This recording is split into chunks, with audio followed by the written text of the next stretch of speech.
Is this keeping runners on the road? Sure. All right. Welcome. We'll find out. Sure. There's no sure. All right. Welcome to. I always start with all right. Did you say welcome? Hey, and welcome to Keeping Runners on the Road. I'm Dr. Mark Humbert here with Dr. Cameron Garber, and we wanted to talk about some of the things that we can do when we're experiencing knee pain to make that process a little bit better and to enable our body to manage that as we're dealing with pain and recovery. Right. Because knee pain sucks. Yeah. It makes it so people don't want to run, and we want to help keep runners on the road. So that's the most important thing. Yeah. And again, that's really our philosophy, right? Let's keep you on the road, keep you in your sport.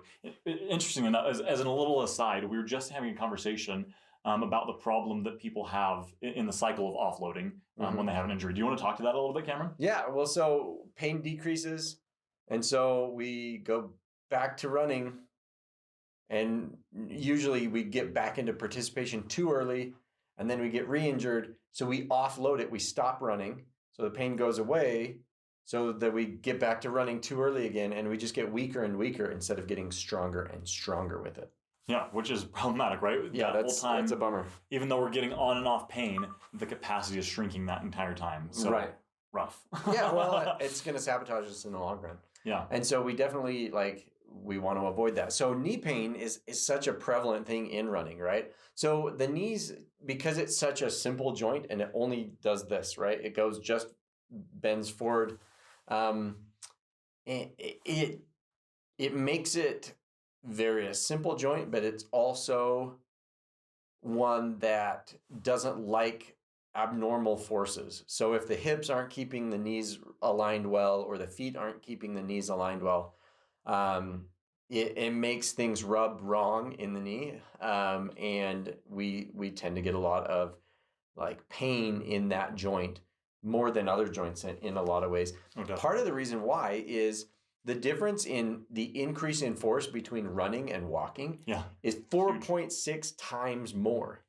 So it's such a huge increase in the amount of force that goes through the knee joint as we transition from walking to running. Yeah. It's huge. I think it's only 1.8 for in the hip difference, and 1 point something. 9. In the Achilles. Yeah. So something like that.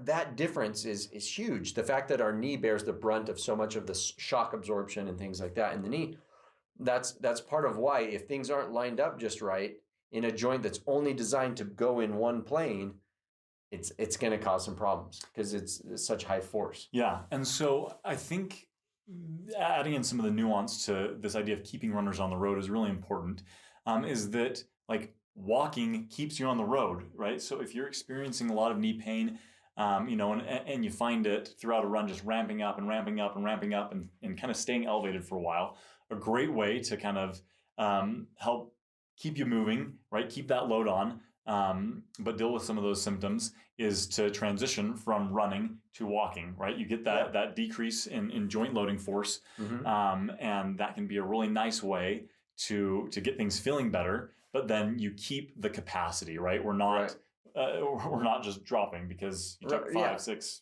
Right. You're not dropping off too far. So it's definitely a decrease, but you're keeping that load somewhat. And honestly, this is why, in my humble opinion, maybe not so humble, I don't know, why you should go and get help from somebody that knows what they're talking about with running, right? Why you need to go see a practitioner that you trust that knows running is they can help you with those transitions so that you don't get caught in that vicious cycle. If you can do some things that help keep you fit and keeps the tendons, ligaments, joints, everything in good shape, that can help keep you on the road. And so going and getting help from a trusted source can help you with some of the tips that we talk about. So one of the things that a good running PT should know is kind of the differences between different types of running. So when you do have knee pain, one of the best things you can do is start running on a treadmill at a 5% grade will decrease the amount of knee force in terms of the loading force, the impact force, by 50%. Yeah. So running uphill can really decrease some of that knee pain from the loading quite a bit. Yeah. Whereas running downhill, which we'd think, oh, but it's easier, right? I'm not working as hard, can actually increase that by about 70%. So by decreasing the amount of force that we're having to absorb through the knee, we can really help decrease some of the pain and some of the reasons why we're having that pain.